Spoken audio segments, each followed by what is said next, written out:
On this episode of Lapeef, Let's Talk. Residents or your businesses. Someone could decide to live in your shed, and all we can do is give them a ticket. You have to decide what level of force is required to remove them, and whether or not it's legal. This is a massive threat to the residents of Orland Park, Cook County.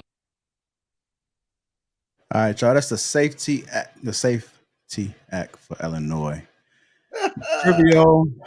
Trivial or big picture? I'm gonna start with Trigger Mike on this one. What are your thoughts, sir? Gotta love it. Okay, so now we get to a bigger picture topic. This is big picture all the way. All right. So what I want to say is, ladies, this is big. This is the big picture. You see how important men are now? How you gonna protect yourself in your apartment when they let that dude out to try to bust your door down? Right? You see how important we are now? The world is about to correct itself. It's about to show you is what it was like in the old days.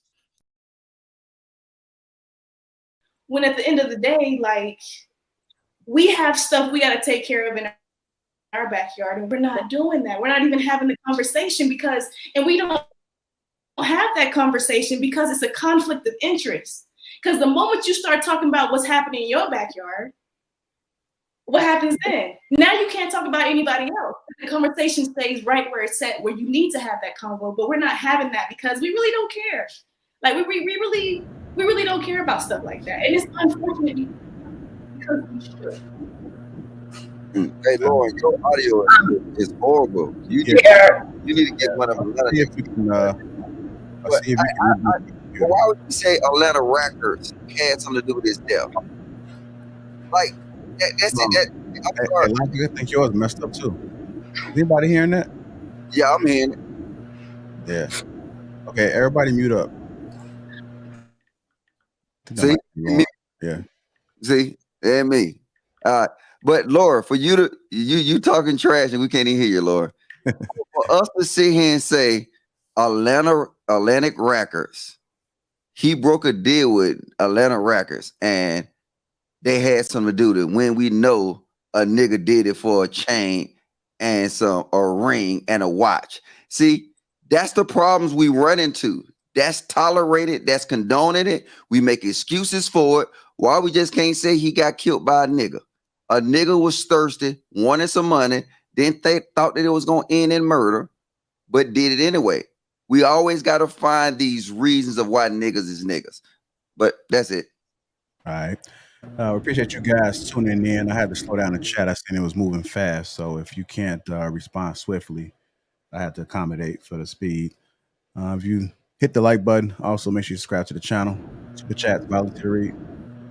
JR, can I say something real quick about the last topic? Like really quick. Yeah, that's K Mike. That's K Mike that's doing that. Can y'all hear me?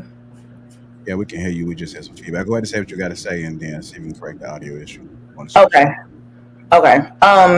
So I think, sometimes when it's like, when people say we don't care, well, Lauren's not here, but she was kind of saying that. And I think Anton was saying something like that.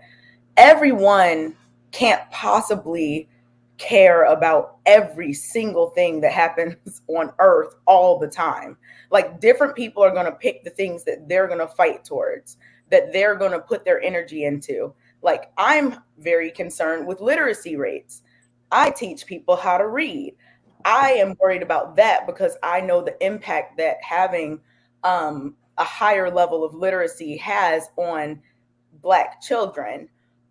So like, while I might not be out marching at every time somebody gets shot or something, it doesn't mean I don't care. I mean, there are different ways that people are contributing. And I just think that we shouldn't say, oh, we don't care about that. Because if each person picks a thing that they're doing, we'll get into a better position versus criticizing what other people are doing or assuming that just because you don't know what they're doing, that they're not doing anything just because you aren't.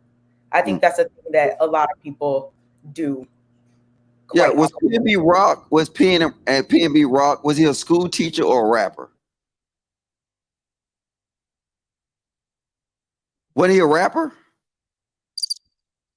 No, so wait. No. Was he a rapper?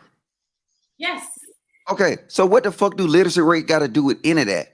He's a nigga that was doing nigga shit. You don't know that literacy rates are connected to. Let them finish, Kay. Real conversations on some nigga shit. Okay. Literacy rates. What? It makes plenty of sense to me because literacy rates are connected to crime and why people grow up and they don't have actual passive life, and so they choose passive crime and poverty. So what's disconnected? I don't understand. But you know what's so frustrating though is that Logic is literally calling this man that's deceased a nigga. Like, can we put a little respect on his name? Like, just a little bit. Like, something. He called himself a nigga right before. He called himself. He called himself a nigga. No, He but said, what I'm a nigga. But no, academics. But Logic is alive and well. Okay. But see, this is the problem. You have more respect for the dead than you do for the people that's fucking alive. That's not true. That's not true. Mentality. No. Because when it get down to it, look, I'm not disrespecting the man. I don't give two fucks about him. I'm calling it straight. But see, that's a nigga mentality. That right now, it's all kind of crazy shit going on in this world. And black people is doing it to black peoples constantly. But you want to sit here and say, oh, Logic, he's dead. You can't call him a nigga. But niggas are calling niggas to their face and doing worse. See, that's why I don't listen to shit y'all say. Y'all's Charlie Brown school teacher to me. But sometimes maybe you should listen to us a little bit because maybe your perspective will change a little bit because sometimes your perspective is off sometimes. Because I'm calling a dead nigga a nigga? You shouldn't call a dead man a nigga. It's disrespectful. I said what I said. Disrespectful, but we're gonna agree to disagree on this one, y'all. Himself a nigga and other black men niggas. I know we talked about this, the Safety Act for Illinois. I do got a couple clips. Anton kind of brought it up. Want to know if it's trivial or big picture? We go ahead and play this clip.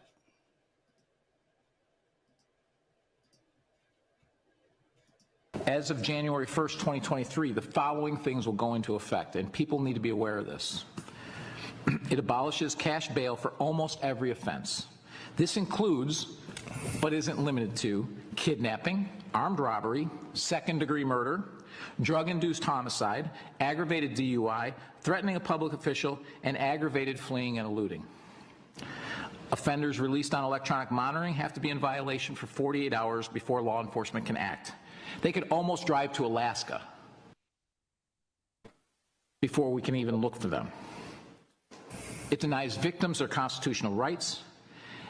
And keep this in mind, businesses and homeowners. Officers will no longer be able to remove trespassers from your residence or your businesses. Someone could decide to live in your shed, and all we can do is give them a ticket. You have to decide what level of force is required to remove them and whether or not it's legal. This is a massive threat to the residents of Orland Park, Cook County. All right, y'all, that's the Safety Act for Illinois. Trivial or big picture? I'm gonna start with Trigger Mike on this one. What are your thoughts, sir? Gotta love it. Okay, so now we get to a bigger picture topic. This is big picture all the way. All right. So what I want to say is, ladies, this is big. This is the big picture. You see how important men are now? How you gonna protect yourself in your apartment when they let that dude out to try to bust your door down? Right? You see how important we are now? The world is about to correct itself. It's about to show you what it was like in the old days.